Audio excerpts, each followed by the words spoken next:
yesterday, more important business, the mother of a fallen soldier talking about Biden. Well, yeah, I mean, it was pretty amazing. Mm-hmm. The Darrell Issa held the congressional forum for the Gold Star families of the 13 service members that we lost in Afghanistan with the withdrawal. Right. And the one that went so well and couldn't have gone any better. Perfect. Yeah, couldn't have gone any better. And the family spoke in California, and these three parents, Cheryl Rex, Christy Shamlin, and Darin Hoover, I mean, just pretty much sum up how it went, how they feel, how just incredibly horrible the situation was. This is Cheryl Rex, the mother of Lance Corporal Dylan Marola. Starts with number 4. When Joe Biden, our elected president, entered the room, when he approached me, his words to me were, my wife Jill and I know how you feel. We lost our son as well and brought him home in a flag-draped coffin. What? My heart started beating faster, and I started shaking, knowing that their son died from cancer and they were able to be by his side. Also wondering how someone could honestly, be so heartless to say he knew how I felt a little over 24 hours and learning of my son's death. Man. After this encounter, I have never had any personal correspondence, nor has my son been honored or his name spoken by this commander-in-chief or his administration on what I feel is because of their failures and poor planning to exit our troops from Afghanistan. Despicable. Absolutely despicable. You aren't kidding. First of all, it's always about him. It's always about him. And for him to lie and say that his son came home in a flag-draped coffin from Iraq or Afghanistan or wherever he's alleging, it's just a stinking lie. It didn't happen. And everyone knows it. Everybody, including that Gold Star mother who's there suffering and grieving over her son. She said it was 24 hours later. My gosh. Oh, my gosh. And then he's trying to make it about him and lying and trying to steal that valor. Wow, is that despicable? Then there is... Wow. He should be impeached over that. I don't nothing disagree. Else. This is the same event where he looked at his watch multiple times. Right. And I will say that... Yeah, he just didn't have time. I have a human in my house who's a veteran of a foreign war, by the way. And did he appreciate he did not. the commander-in-chief checking his watch? Not. Oh, really? He did not appreciate that at all. I'm surprised. There were some very strong words said since, during the time, and really? since about that event. Yes, that's interesting. I mean, it is very interesting. Is there a number he can call, Ivan?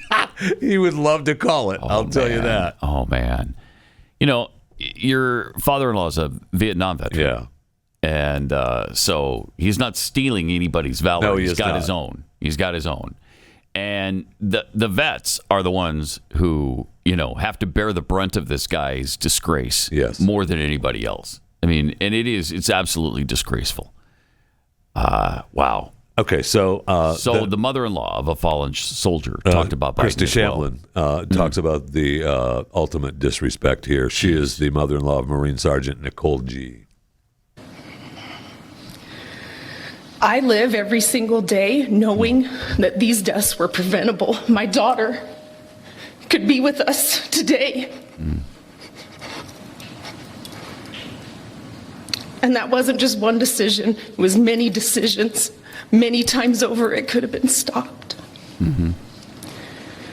So to call it a success is an ultimate disrespect for the very people that deserve every ounce of respect that we can give them. That day, there were 13 avoidable deaths of our service members, 30 plus critically wounded warriors who have our hearts. These young men and women came back bigger patriots than they left. I don't know how that's possible, and I admire them from the bottom of my heart. We left thousands of allies behind. Billions of dollars in resources for them to use against us.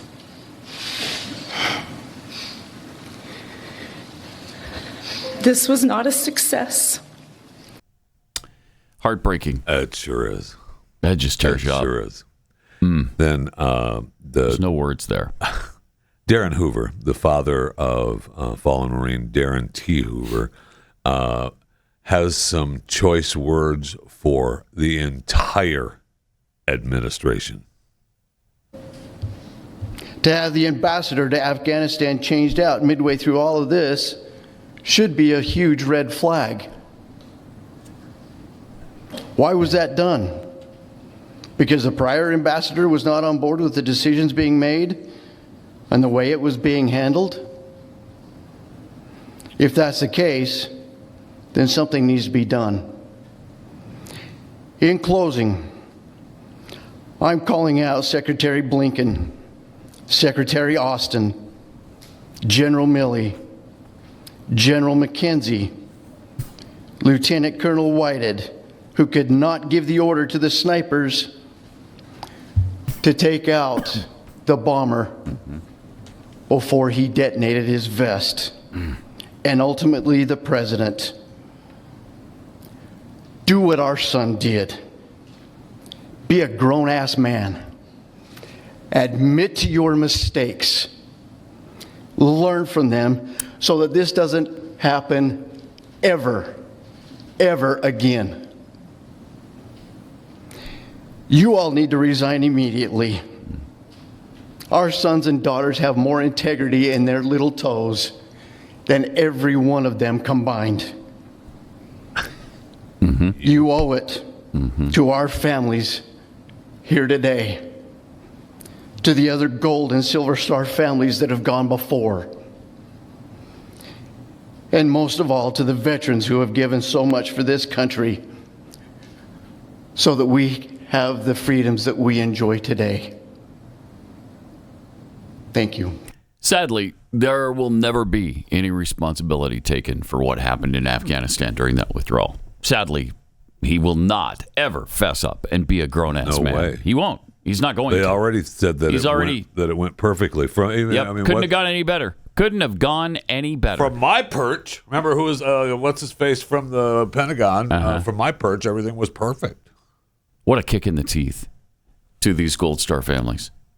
And he's right. Right up until the event happened, they could have stopped it. They had snipers with the guy with the suicide bomber in his sights, and he couldn't get the go-ahead to drop him.